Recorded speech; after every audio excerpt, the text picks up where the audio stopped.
Most people lose long before they've even fought, not because they weren't strong enough, but because they surrendered too early. My friends, let that sink in. Sometimes the war is never truly lost. It's abandoned before the first real battle even begins. And I see it happen all the time. Someone starts pulling away, acting distant, not responding the way they used to, and you instantly feel like the story is over. You convince yourself it's finished, that you've already lost. But the truth? You're just stepping onto the battlefield. Before we dive deep into this, I need you to do one thing. If you've ever felt that pain, the sting of someone slipping through your fingers, hit that like button, subscribe, and make sure you stay with me until the end. Because what I'm about to share might flip your perspective completely. Now, folks, imagine this. Imagine a great fire. At the start, it's blazing, untamed, filling the whole sky with its light. That fire is your connection. But as time goes on, it begins to fade.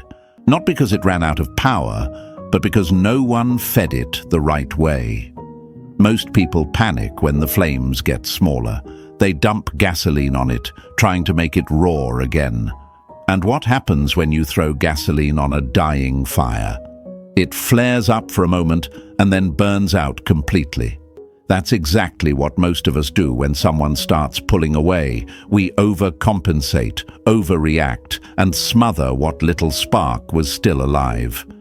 Here's the lie you've been told, that love is saved by effort alone, that if you just try harder, say the right words, give more, bend more, sacrifice more, they'll come running back. But let me tell you the truth, my friends. Effort doesn't always save you. In fact, sometimes effort is the very thing that destroys you, because when effort turns to chasing, it's no longer strength, it's desperation, and desperation kills attraction faster than anything else. Think about it like this. Have you ever had a song you loved so much that you played it on repeat? At first, it gave you chills, it lit you up, but after the 50th time, you don't even notice it anymore. It becomes background noise. That's exactly what happens when you give yourself too quickly, too freely, too predictably. They stop noticing, they stop appreciating, because in their mind, you've become the song that never turns off. And here's where Stoicism steps in. The Stoics said, "He who conquers himself is the mightiest warrior." You don't win by controlling someone else. You win by controlling yourself. You win by standing still when everything inside you screams to chase. You win by being calm when panic tells you to overreact. You win by realizing that silence can be louder than words and distance can be more powerful than presence. I know it hurts when they pull away. I know your mind plays tricks on you. Did I do something wrong? Are they with someone else? Should I reach out? These questions haunt you at night. But let me flip the script for you. What if their pulling away is not the end, but your greatest opportunity? What if this is not rejection, but a test of your emotional strength? What if this is the moment that separates the ones who crumble from the ones who rise? Stay with me, because I'm going to show you exactly how to turn silence into strength, distance into power, and self-control into attraction.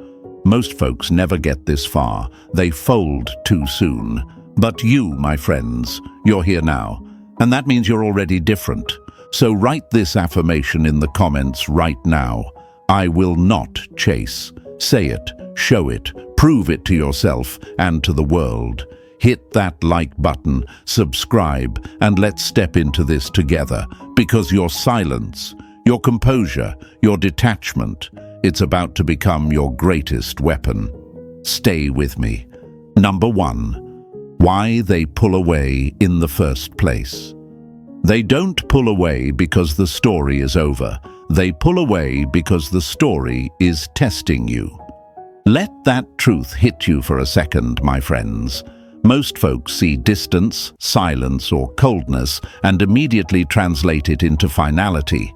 They think, that's it, it's done, they don't care anymore. But life and love don't work in straight lines like that. If everything ended the moment it got hard, we'd never build anything worth holding on to. And here's the truth you need to carve into your heart. When they start to pull away, it's not the end, it's the test.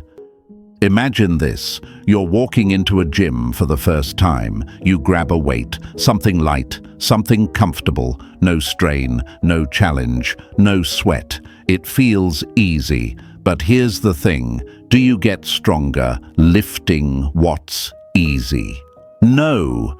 You get stronger when it starts to hurt, when your arms tremble, when your breath shortens, and your muscles scream.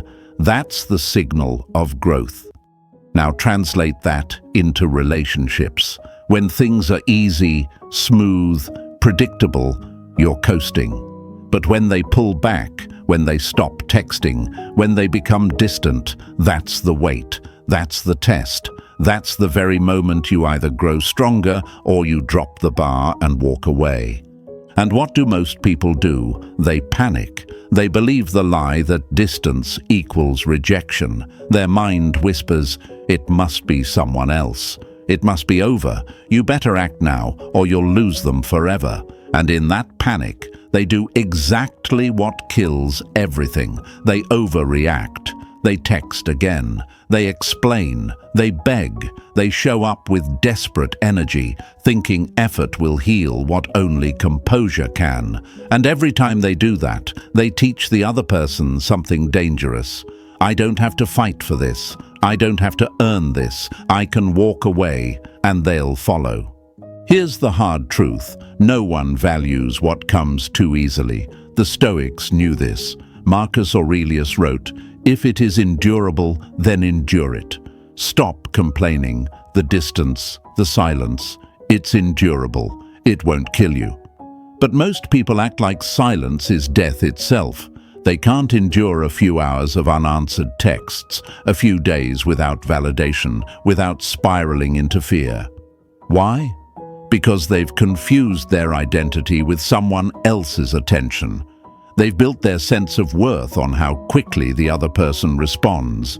And that, my friends, is why they fail the test before it's even begun. Let me put it in another metaphor. Think about water. When you cup your hands and hold it gently, you keep it. But when you clutch at it, when you grip too tightly, it slips through your fingers. That's what happens when they pull away and you chase harder. You're squeezing water and all you're left with is empty hands. Now, I know what some of you are thinking right now, but if I don't chase, won't they just forget me? Won't I lose them for good? That fear is real. It whispers that silence equals losing. It tricks you into thinking stillness is surrender. But I'm here to break that lie. The truth is this. If they can forget you simply because you stopped chasing, they were never truly yours in the first place. Because what is real does not vanish the moment you pause. Real connection is like a seed. It needs space, soil, and patience. If you dig it up every day to check if it's growing, you kill it. But if you let it breathe in silence, it takes root. That's why Stoicism matters so much in this game. The Stoic doesn't overreact when the storm comes. They don't scream at the clouds or beg the rain to stop. They steady themselves, anchor their ship, and let the storm pass. That's exactly what you must do when they pull back. Don't become the storm yourself. Don't drown in panic. Stand firm. Because in standing firm, you show strength that words could never prove. But here's the rub. It won't be easy. Your chest will tighten. Your fingers will itch to send that message. Your mind will replay every memory like a broken record. You'll wonder, did I say something wrong? Did I not give enough? Should I just check in once? That's the battlefield. That's where the weak fold. But that's also where the strong are forged. You see, every time you resist the urge to break silence, every time you let distance breathe, you are proving something powerful, not to them, but to yourself. You're proving that your emotions don't own you. You're proving that your worth isn't tied to another person's attention span. And that, my friends, is the first step to becoming unforgettable. Because strength is magnetic, calm is mysterious, detachment is rare, and people always value what they can't easily predict or control. Think of it like the sun. The sun doesn't beg anyone to notice it. It doesn't chase after planets screaming, "Please orbit me." No, it stays still, it radiates, and everything around it is drawn naturally into its gravity. That's what happens when you stand tall in silence. You become the center of gravity, and they begin to feel the pull. Now, let me ask you, are you willing to endure the test? Or will you fold at the first sign of distance? Because that choice defines everything. The ones who fold, they vanish into the category of just another person. But the ones who endure, the ones who stand silent and strong, they plant themselves into the mind of the other person forever. So here's your affirmation for today, and I want you to write it in the comments to show yourself, show the world, and remind your own heart. I will endure the test. Say it, write it, own it. Because when you endure the silence, you don't just pass the test. You elevate yourself above the noise of desperation that consumes most people. And stay with me, because in the next part, we're going even deeper. You think this test is hard? Wait until you see the silent game they play without even knowing it, the one that separates the chasers from the truly unforgettable. That's where the real shift happens. Number 2, the silent test you don't notice. The strongest test of character isn't when life shouts at you, it's when life goes quiet. My friends, here's the part that most people never see coming. When they pull away, when they stop responding the way they used to, when their warmth turns into silence, it often isn't the end. It's the test. Not the kind of test you read about in books, not one with clear instructions or answers. It's a test written in silence, carried in hesitation, hidden in distance. And here's the harsh reality. Most people fail it without even realizing they were being tested at all. Think about this. Imagine you're sitting across a chessboard from someone who doesn't move their piece. The game slows. The silence stretches. Now, most beginners panic. They start fidgeting. They start talking. They get restless. They make careless moves. They reveal their hand without even being asked. But a master sits still, unshaken, calm, waiting, letting the silence serve them. Relationships are the same. When they stop making moves, when they pull away, when they go quiet, they're not always quitting the game. Sometimes they're testing whether you'll reveal yourself. And this is where fear plays its cruelest tricks. That little voice in your head starts whispering, "Why are they ignoring me? Did I do something wrong? Are they losing interest? Is there someone else?" These questions multiply in the darkness of silence. They make you feel like you're about to lose everything if you don't act right now. And because of that fear, most folks act too soon. They text again, they double call, they chase answers, they break the silence first. And in doing so, they fail the very test that was designed to reveal their strength. Let's break the lie right now. The lie says silence means rejection. The lie says if they pull away, you must pull harder to close the gap. But the truth is the opposite. Silence is often their way of measuring your stability. They want to see, will you crumble without constant reassurance? Will you beg for attention the moment it's withheld? Or will you hold steady, calm as stone, unbothered by the distance? This isn't cruelty. It's human psychology. People instinctively test the value of what's in front of them, and one of the oldest tests in the world is this: pull away and see if they chase. It's like a child letting go of a balloon just to see what happens. Do you run frantically after it, proving your desperation, or do you stand calmly, knowing the air is full of endless balloons? Your reaction tells them everything they need to know. Now, here's what makes this test so dangerous. It's subconscious. They don't always sit down and plan, "I'm going to test them today." No, it's instinctual. It's built into the way attraction and psychology work. And that's why so many fail. They don't even realize they're in the middle of a test until they've already destroyed their chance by overreacting. Have you ever noticed how silence makes people uncomfortable? Put 10 people in an elevator and no one talks.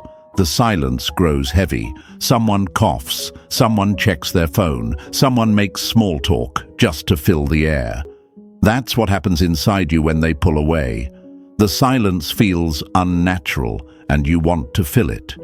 But here's the secret, the one most will never understand. Silence is not your enemy.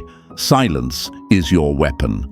The Stoics taught us that control doesn't mean controlling others. It means controlling yourself.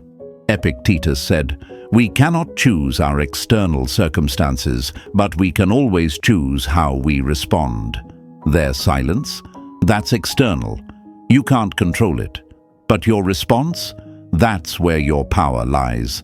And the moment you give away that power by reacting emotionally, you've proven their test correct. You've shown them they hold the leash. Think of silence like a mirror. When they pull back, they're watching to see what reflects. Do they see desperation? Do they see insecurity? Or do they see composure, strength, and self-respect? Most people don't realize that in these moments, attraction isn't about words. It's about presence, or better yet, controlled absence. Now, don't get me wrong, this isn't easy. This test will tear at your emotions. It will poke at every insecurity you've ever had. You'll want to break. You'll want to chase. You'll want to explain yourself just to make the silence go away. But remember this, the more unbearable the silence feels, the more powerful it becomes when you hold it. It's the emotional equivalent of lifting heavy weight at the gym. The pain is the proof of growth. Let me give you a metaphor you'll never forget. Imagine a fisherman on a boat. He throws bait into the water and waits. Sometimes the line goes still for hours. The inexperienced fisherman gets impatient, reels the line back in too soon, splashes, panics, and goes home empty-handed. But the master fisherman, he knows the stillness is part of the game. He sits, calm, patient, letting the silence of the water work for him. And eventually, the fish bite. Relationships are no different. Most men pull the line back too soon. Stoics wait. So ask yourself, when they pull away, will you be the beginner who panics or the master who waits? Because that choice separates the forgotten from the unforgettable. Here's what you must burn into your mind. Silence is not a punishment. It's a filter. It reveals who has control over themselves and who doesn't. And when you pass the test, when you remain still, calm, and grounded, you rise above the noise of desperation that consumes most people. Suddenly, you're no longer predictable. You're no longer easy to control. You're different, and difference creates desire. Think about it. When was the last time you craved what was always there? You don't. You crave what's rare, what's uncertain, what makes you wonder. That's what silence does when you master it. It makes you the rare one, the uncertain one, the one they can't quite figure out. And in that mystery, attraction grows. Now, let me make this clear. It's not about playing games. It's not about being manipulative. It's about living from a place of strength instead of fear. Because fear will tell you to break the silence. Fear will tell you to chase. But strength whispers, hold steady, endure, let them feel the void. And yes, it will be hard. You'll feel your chest tighten. You'll feel your phone burning in your pocket, begging you to type that message. But every second you resist, you're not just passing their test, you're passing your own. You're proving that your worth isn't dependent on anyone's attention. You're proving that you control the game by controlling yourself. And that's when they start to feel something they never expected: regret. So, my friends, here's your affirmation for today. Write it in the comments, show it to yourself, to the world, to everyone watching you rise. I will not fail the silent test. Say it, own it, because once you master silence, you unlock a kind of power most people never touch in their lifetime. And stay with me, because if you thought this silent test was hard, wait until you see what happens next. When you hold your ground, when you pass this test, something begins to shift inside them. They start to feel the weight of your absence, and that's when the game changes completely. Number 3, the power of controlled distance. Absence sharpens love, presence strengthens it. This old proverb carries a truth so many people forget. My friends, here's the reality. Most folks believe that love is built only in closeness, in constant communication, in always being there. But the opposite is often true. Sometimes the greatest force in attraction isn't presence, it's absence. It isn't constant giving, it's controlled distance. Think about it like this. Imagine eating your favorite food every single day. At first, it's exciting. You savor every bite. But then, slowly, it loses its magic. The flavor doesn't hit the same. The thrill disappears. Why? Because there's no distance, no gap, no hunger being created between the moments. Now imagine you go weeks without that food. When you finally taste it again, it feels brand new. That's the power of absence. It creates hunger. The same applies in relationships. When you're always there, always available, always responding instantly, you become like that food that's always on the table, predictable, ordinary, taken for granted. But when you step back, when you create space, when you let silence breathe, you shift the energy. You stop being the meal they overlook and become the flavor they crave. This is what most people don't understand. They panic when distance appears. They see it as a problem to fix instead of a tool to use. So they react, they chase, they overcompensate, and in doing so, they suffocate the very attraction they're trying to revive. Because here's the hard truth. When something is always available, it loses value. Scarcity is what creates appreciation. Mystery is what creates curiosity. And distance is what creates desire. Marcus Aurelius once said, "The nearer a thing is to non-existence, the dearer it is to us." Think about that. We cherish what we might lose. We value what could slip away. And this is exactly why controlled distance is so powerful. It reminds them, often unconsciously, that your presence is not guaranteed. And when your presence is not guaranteed, they begin to value it again. Let me paint you another picture. Imagine a fire. If you smother it with logs, piling on too much wood all at once, you kill it. It can't breathe. But if you feed it with just enough space and air, it grows brighter and hotter.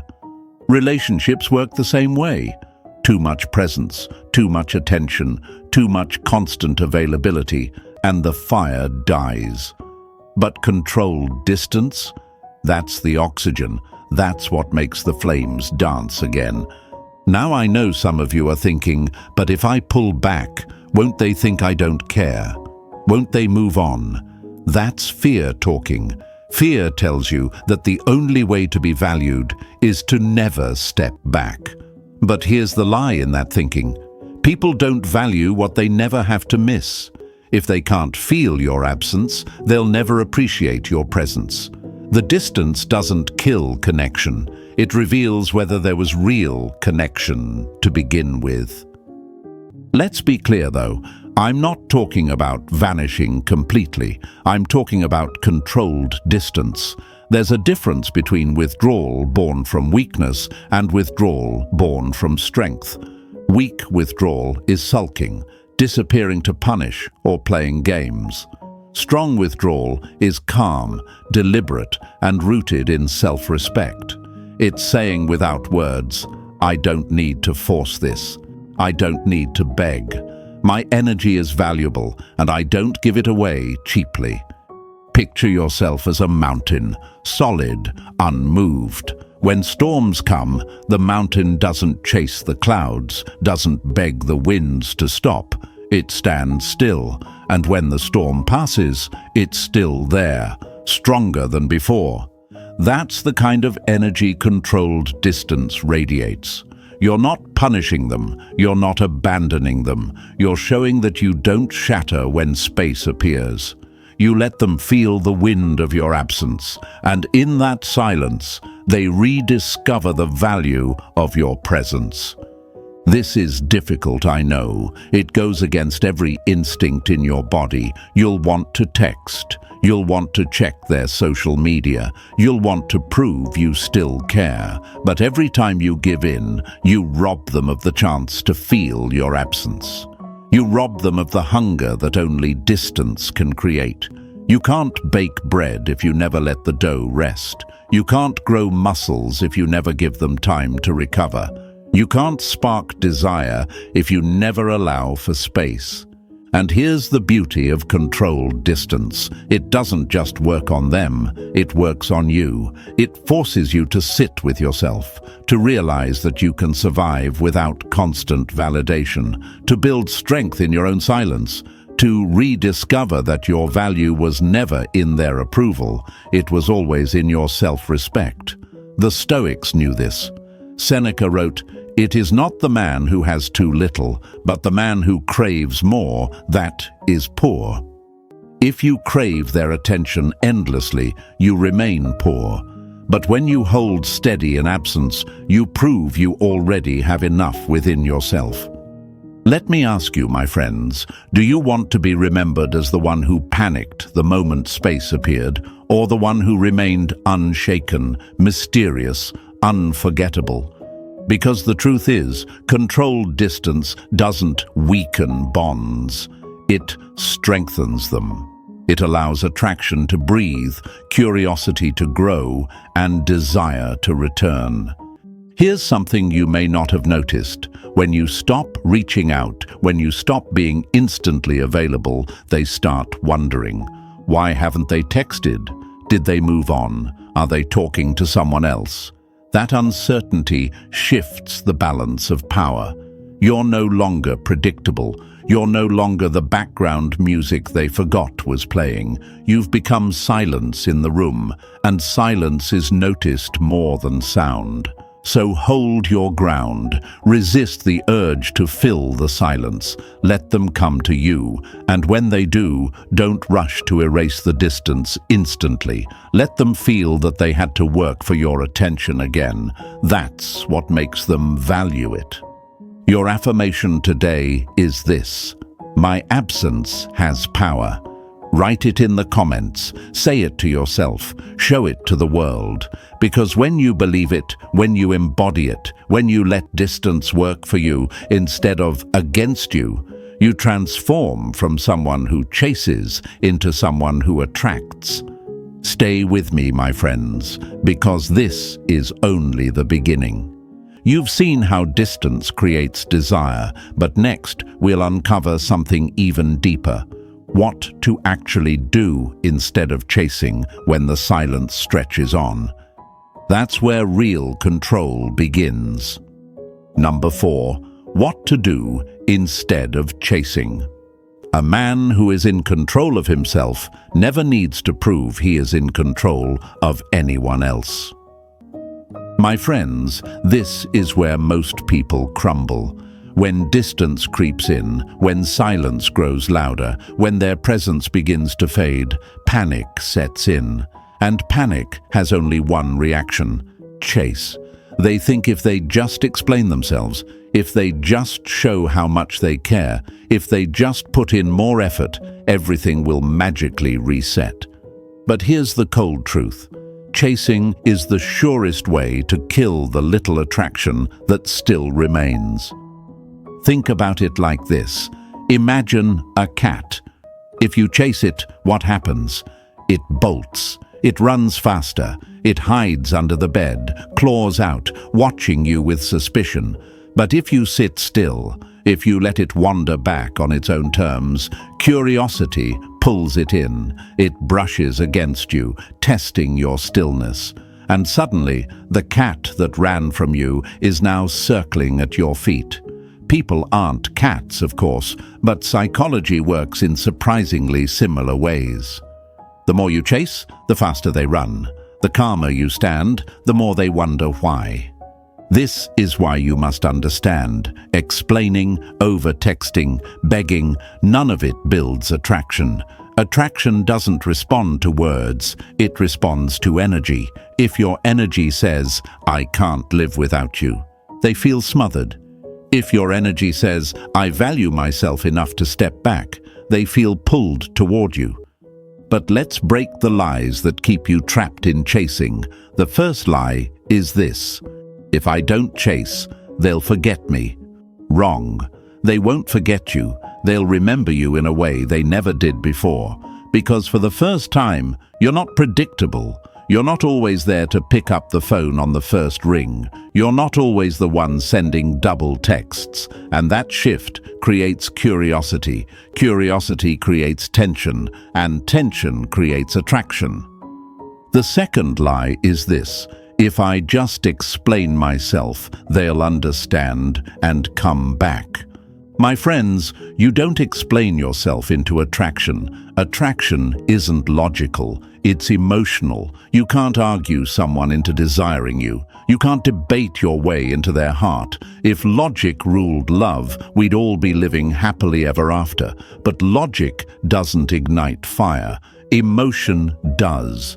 And emotion is triggered by what's missing, not what's present. The third lie is this: if I show them how much I care, they'll finally see my worth. Let me flip that for you. Overgiving doesn't show worth, it erases it. Because what you give without boundaries, without restraint, loses value. If someone handed you $100 bill every single day, you'd stop caring about it by day 10. It would no longer feel special, no longer feel rare. That's exactly what happens when you pour out endless effort. You don't look valuable. You look replaceable. So, what do you do instead? The answer is simple but not easy. Match their energy. If they pull back, you don't push forward. If they go silent, you don't fill the silence with noise. If they create distance, you don't close the gap for them, you hold your ground. Not in anger, not in spite, but in calm, stoic strength. Marcus Aurelius once said, "You have power over your mind, not outside events. Realize this, and you will find strength. You cannot control whether they pull back. You cannot control whether they ignore your messages. But you can control your response. And the response that makes you unforgettable is composure." Picture this. They stop texting. A week passes. Your stomach knots. Your mind screams. Your fingers itch to reach out. But instead of breaking, you wait. You focus on your own life, your own priorities, your own growth. You post not to get their attention, but because you're living. You don't react instantly when they finally reach out. You take your time, calmly, naturally. And in that moment, the shift happens. They feel it. They realize you're no longer the person who panics when they pull away. You're the person who holds steady when tested. That's power. Now, let me be real with you. It's not easy. Every second of silence will feel like fire. You'll want to run toward it with a bucket of water, dousing the flames. But if you do, you'll extinguish the very thing that could have lit the way back. The fire must breathe. The silence must stretch. The distance must exist. Because only then will they feel it. Only then will they wonder about you again. Think of it like music. Without pauses, without rests, without silence between the notes, it would just be noise. The silence between the notes is what makes music beautiful. In the same way, your silence, your restraint, your decision not to chase, it's what turns the noise of desperation into the music of attraction.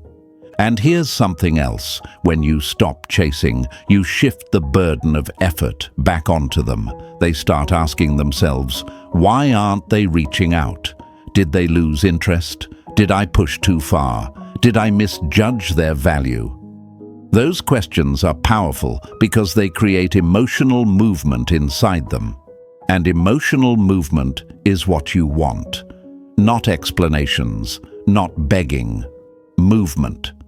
This is why controlled distance combined with non-reaction is so powerful. It flips the script. Instead of you chasing their validation, they start seeking yours. Instead of you explaining yourself, they start questioning themselves. And that's where attraction is reborn. Now let's talk about why this is so difficult.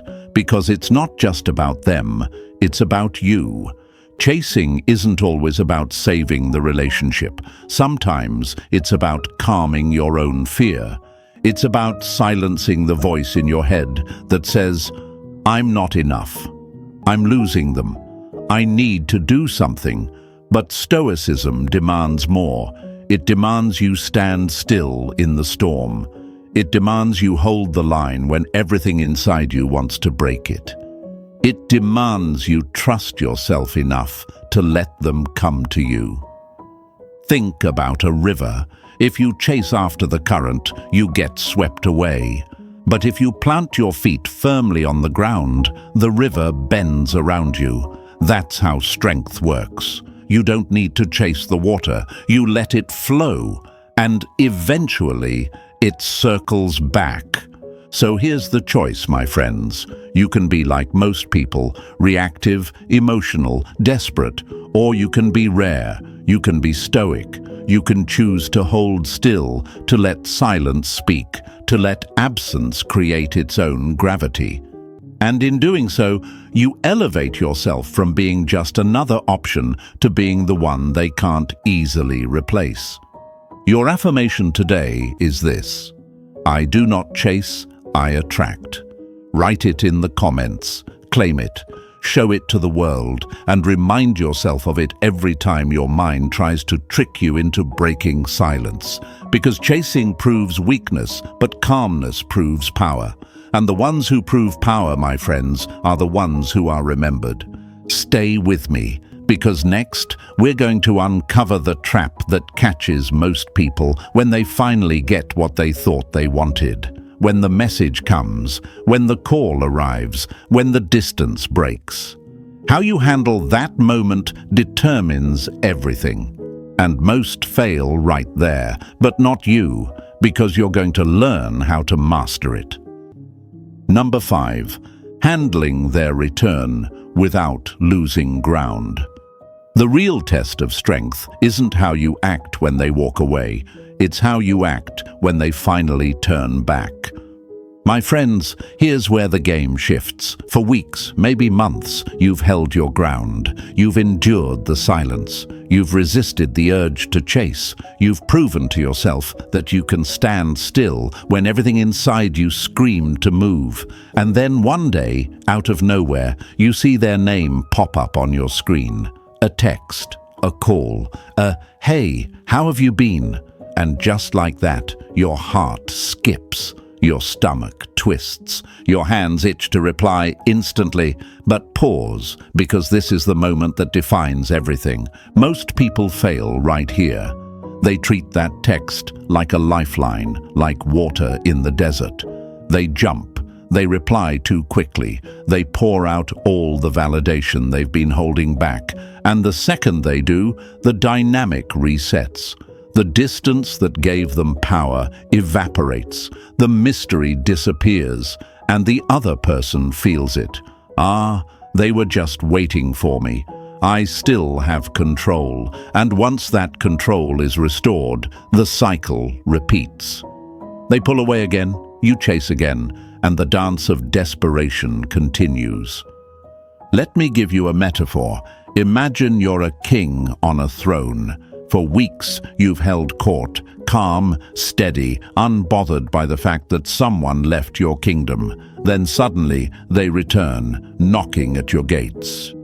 Do you rush down, fling the gates wide, and beg them to come back? Of course not. A king doesn't abandon his throne. He lets the gates open slowly. He makes the visitor wait. He lets them prove why they should be welcomed again. That's exactly how you must handle their return, like royalty, not like a beggar. Now, I know what you're thinking, but what if I push them away again? What if I don't act excited enough and they leave? That's fear talking.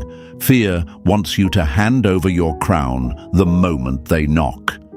But here's the truth. If your calmness pushes them away, they weren't serious about staying in the first place. The right ones don't vanish because you didn't roll out the red carpet immediately. In fact, it's the opposite. The right ones respect you more when they realize you're not falling at their feet. This is why restraint is your greatest weapon when they return. Not coldness, not arrogance. Restraint. Respond, but don't overinvest. Acknowledge, but don't over-celebrate. Let them feel the gap. Let them sense that they can't just walk back into your life without effort. Because effort creates value. If they don't have to work for your attention, they won't value it when they get it. Think of it like a shop that was once open 24/7. Anyone could walk in at any time. But one day, the shop changes its hours. Now it opens when it chooses, closes when it chooses. Suddenly, people rush to get in during those hours. Why? Scarcity. Limited access. The same principle applies here. When they come back and you don't throw open the doors immediately, you create scarcity, and scarcity creates value.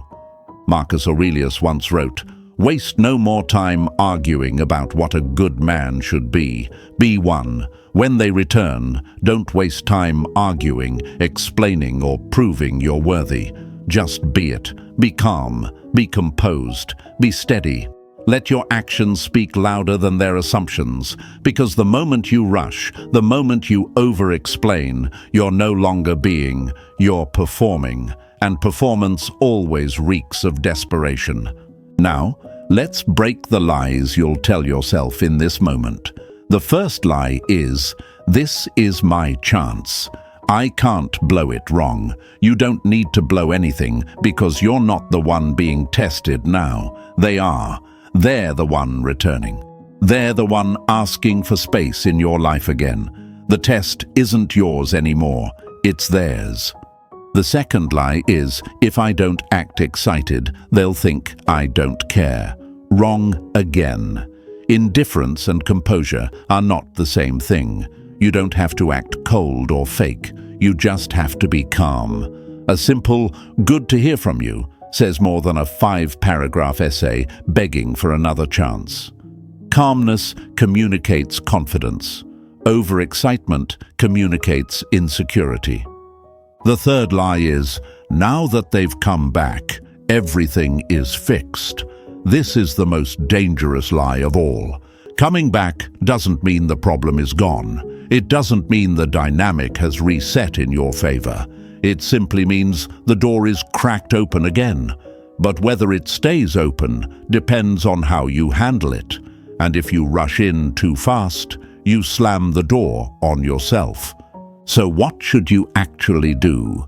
You let them prove themselves. If they text you after disappearing, don't rearrange your life to answer in seconds. Take your time, not to play games, but to show that you're not living in their shadow. If they ask to meet, don't cancel your plans to accommodate them. Set a time that fits your schedule. If they say they miss you, don't instantly melt. Let them show it through consistent actions. Here's the key. You don't treat their return as the prize. You treat yourself as the prize, because you are. If they left once, they must show why they deserve another chance. That doesn't mean you build walls so high no one can climb them. It means you build standards so clear no one can ignore them. Think of it like a trial. When someone breaks the law and returns to court, they don't just walk free. They stand before the judge. They explain. They prove they deserve another chance. You are that judge. Your standards are the law. And if they want another seat in your life, they must earn it.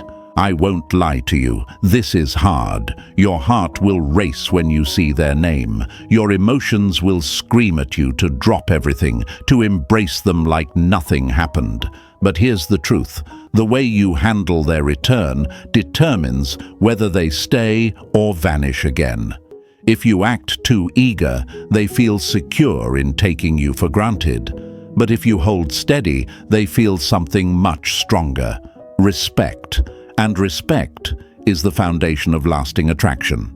So, my friends, let me ask you, will you throw open the gates at the first knock, or will you sit calmly on your throne and let them prove they're worthy of stepping inside again?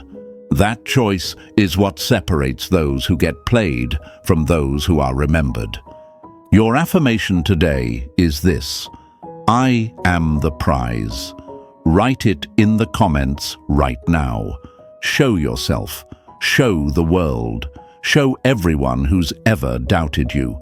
Because when you start living from that truth, you stop chasing, you stop begging, and you start commanding respect without saying a word. And stay with me, because next we're diving into something even deeper. What if they never come back at all? How do you face that truth without crumbling? How do you turn that pain into power? That's where the real freedom begins, and you're about to see it. Number 6, if they never come back, the hidden gift. Sometimes what you think is rejection is really protection. My friends, this is the part most people fear the most, the question that keeps them awake at night. What if they never come back? What if the silence never breaks? What if this distance is forever? That fear eats at you. It digs deep into your chest and whispers that if they don't return, you've lost, that you weren't enough, that it's over. But let me tell you the truth that will set you free. If they never come back, it's not the end of your story. It's the beginning of your freedom. Let's use a metaphor. Imagine you're holding a rope. On the other end is someone who keeps pulling away. At first, you tug harder, trying to pull them back toward you. But the more you pull, the more they resist. Your hands burn.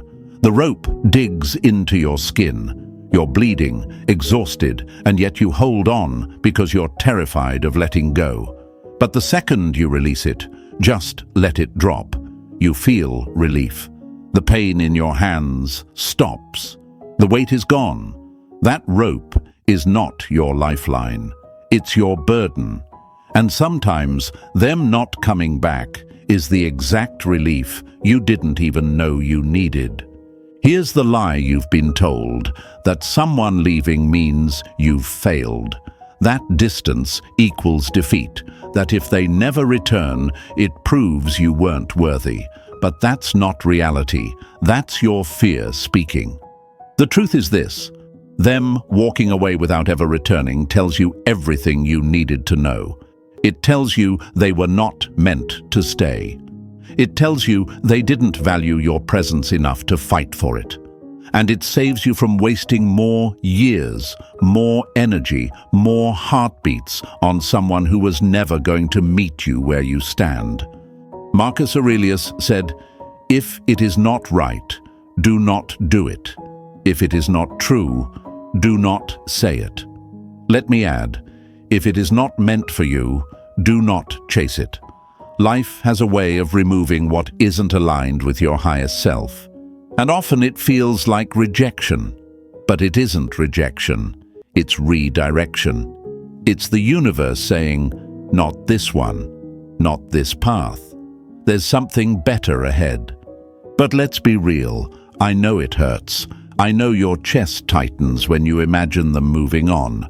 I know your mind paints pictures of them laughing with someone else, building memories that don't include you. That pain is real. It's heavy. But here's something important. You don't have to fight that pain. You let it pass through you, because pain is not the end of you. Pain is the beginning of growth. Think of it like breaking a bone. It hurts, it swells, it weakens you for a time. But when it heals, it grows back stronger than before. That's what happens when someone leaves for good. It breaks you for a while. But when you heal, you'll carry strength you never had before. You'll know you can survive silence. You'll know you can endure absence. You'll know you don't crumble just because someone didn't return. That knowledge is priceless. Most people waste their lives waiting. They sit at the station long after the train has left, convinced another one isn't coming. They stare at empty tracks while their own life passes by. Don't be that person.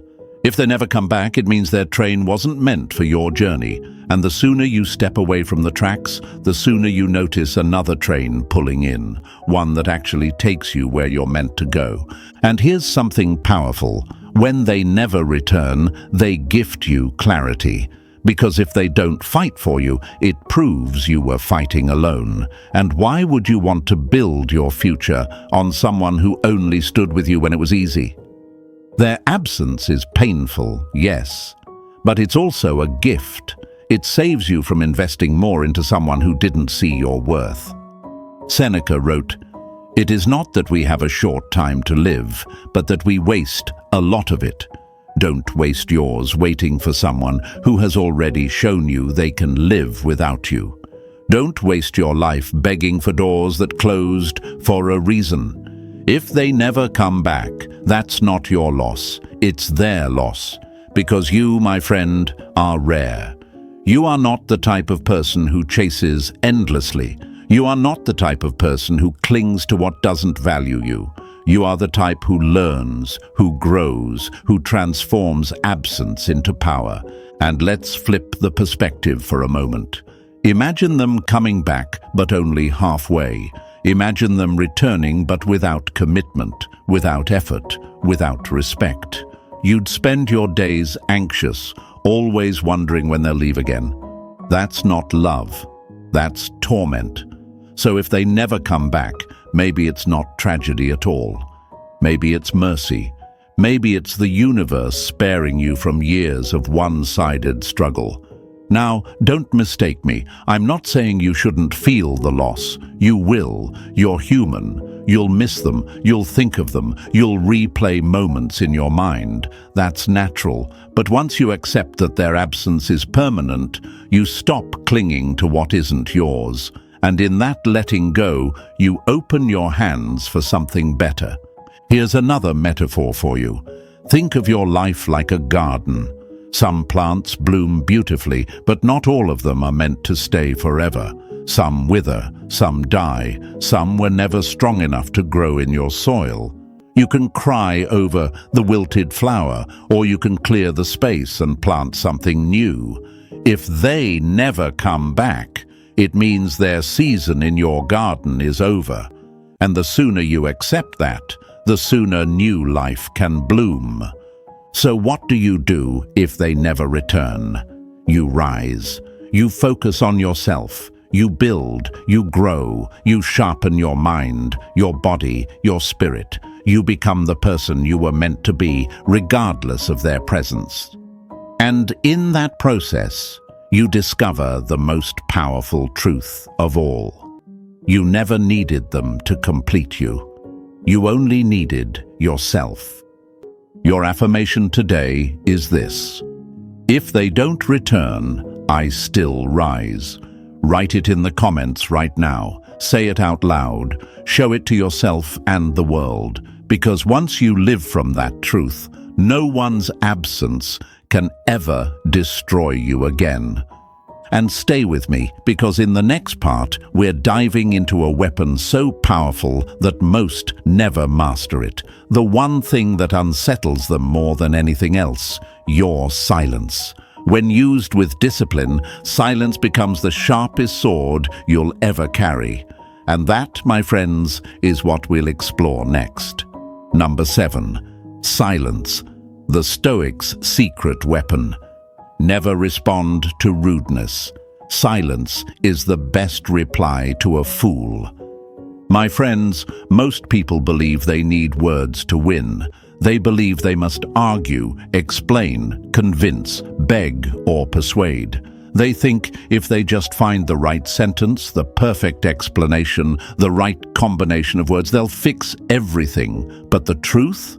Words rarely win battles of the heart. Words often weaken you, because every word you spill when someone is pulling away is a confession of fear. And fear, my friends, is never attractive. Here's what most don't realize. Silence is louder than words could ever be. Silence unsettles. Silence creates mystery. Silence flips the balance of power without you lifting a single finger. At first, they may not notice it. They may assume you'll reach out eventually, that you'll break first, that you'll do what everyone else does, panic and chase. But then a few days pass, a week passes, the silence stretches, and suddenly they feel something they never expected: your absence. Let me give you a metaphor. Imagine a room filled with constant noise, music blasting, people talking, machines humming.